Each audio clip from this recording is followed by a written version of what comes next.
غذا و غذا خوردن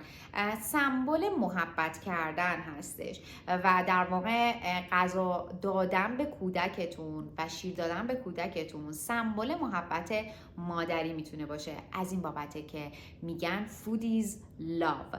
و افراد و آدم ها با نحوهی که بهشون غذا داده میشه ارتباط خودشون با بدن خودشون شکل میگیره و همینطور احساس محبت کردن رو با غذا خوردن میتونن تجربه بکنن. همونطوری که شما محبتتون رو ممکنه با غذا دادن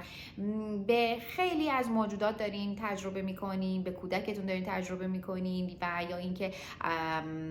این جمله نادرستی که همیشه به مامانا گفته میشه به بچت خوب غذا میدی، خوب غذا میخوره. این جمله در واقع پیشینه‌ای داره و یک پیشینه اجتماعی داره که همینجوری داره با ما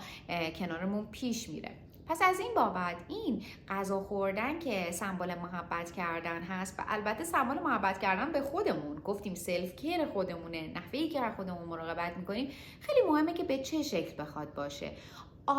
مواردی که میتونن روی این موضوع اثر بذارن چیا هستن؟ اگر که غذا به اندازه کافی، شیر به اندازه کافی به بچه داده نشه، احساس میکنه که به اندازه کافی عشق دریافت نکرده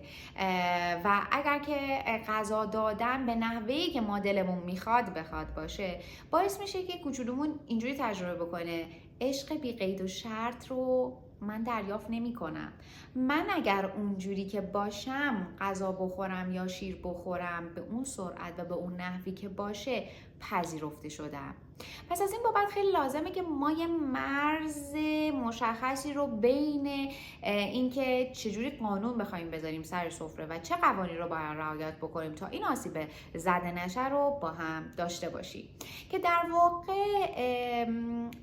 وظایف سر میز غذا تعریفشون اینجا صورت میگیره که Division of Responsibility در واقع تکنیکی هستش که از طرف انجمن